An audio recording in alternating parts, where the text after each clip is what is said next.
ನಮಸ್ಕಾರ. ನನ್ನ ಹೆಸರು ಸೆಲ್ವರಾಜು. ನಮ್ಮ ಕಂಪನಿ ಹೆಸರು MME ಬೋರೋಲು. ನಮ್ಮ ಆಫೀಸ್ ಇರುವುದು ಕಮ್ಮನಹಳ್ಳಿ, ಬೆಂಗಳೂರು 33. ನಾನು ಯೂಟ್ಯೂಬ್ ಚಾನಲಲ್ಲಿ ಇದ್ದೀವಿ. ನಂದು 1 ಕೋಟಿ ಜನ ನೋಡಿದ್ದಾರೆ. 37,000 ಸಬ್ಸ್ಕ್ರೈಬರ್ ಇದ್ದಾರೆ. ಸರಿನಾ?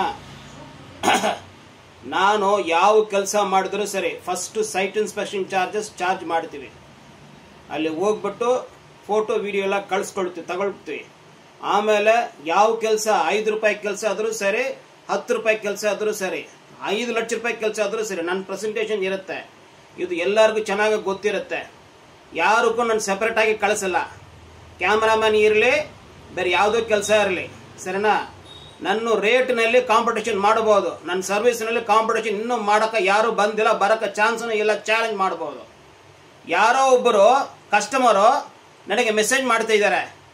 ಏನಂತ? ನನ್ನ ಜವಾಬ್ದಾರಿನಲ್ಲಿ ಬೇರೆ ಕೆಲಸವ್ರು ಕೊಟ್ಟಿದ್ದಾರಂತ.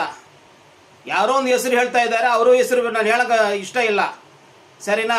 ಅವ್ರದ್ದು ಮೆಸೇಜ್ ಎಲ್ಲ ನನ್ನ ಹತ್ರ ಇರುತ್ತೆ. ಎಲ್ಲದು ಫೀಡ್ಬ್ಯಾಕ್ ನಮ್ಮ ಹತ್ರ ಇರುತ್ತೆ. ನಾನು ಏನು ಮೆಸೇಜ್ ಕಳಿತು ಅವ್ರ ಹತ್ರ ಇರುತ್ತೆ. ನನ್ನ ಹೆಸರು ಹೇಳಿಬಿಟ್ಟು ಯಾರೋ ಒಬ್ಬರು ಮಿಸ್ಗೈಡ್ ಅವ್ರಿಗೆ ಮಾಡಿದ್ದಾರೆ. ಅವ್ರು ಹಣ ಕೊಡೋ ಮುಂಚೆ ನನ್ನ ಹತ್ರ ಮಾತಾಡಿಲ್ಲ, ಸರಿನಾ? ಯಾರಂತ ವಿಷಯ ಏನು ಗೊತ್ತಿಲ್ಲ.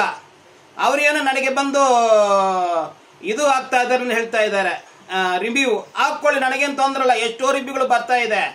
ನನಗೆ ಅದೆಲ್ಲ ಭಯಗೆ ಇಲ್ಲ, ನನಗೇನಿಲ್ಲ, ಸರಿನಾ?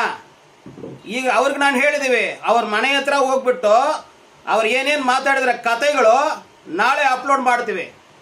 ಅವ್ರಿಗೆ ಕ್ಷೇಮ ಆಗತ್ತೆ, ನಮಗೆ ಕ್ಷೇಮ ಆಗತ್ತೆ ನೋಡೋಣ. ದಯವಿಟ್ಟು ನನ್ನ ಹೆಸರು ಇಟ್ಕೊಂಡ್ಬಿಟ್ಟು ಬೇರೆಯವ್ರಿಗೆ ತೊಂದರೆ ಬರಬಹುದು. ನನ್ನ ಹೆಸರು ಹೇಳ್ಬಿಟ್ಟು ಯಾರು ಕೆಲಸ ತಗೊಳಕ್ಕಿಲ್ಲ. MME ಬೋರ್ ಇದ್ರೆ ಮೊನೋಪಲಿ, 1 ಮ್ಯಾನ್ ಶೋ. ಸೆಲ್ವರಾಜ್ ಅಂತ ಒಬ್ರು ಇದ್ದಾರೆ, ಅವರೇ ಬರ್ತಾರೆ, ಅವರೇ ಮಾಡ್ತಾರೆ. ಯಾವ ಕೆಲಸ ಆದ್ರೂ ಸರಿ, ತಿಳ್ಕೊಳ್ಳಿ.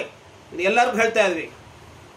ತುಂಬ ಧನ್ಯವಾದಗಳು. ವಿಡಿಯೋ ನೋಡೋರು ಫಸ್ಟ್ ಟೈಮ್ ನೋಡೋಕ್ಕಾದ್ರೆ ದಯವಿಟ್ಟು ಸಬ್ಸ್ಕ್ರೈಬ್ ಮಾಡಿಬಿಟ್ಟು ಬೇರೆಯವ್ರಿಗೆ ಶೇರ್ ಮಾಡಿ, ಸರಿನಾ? Thank you. All is well.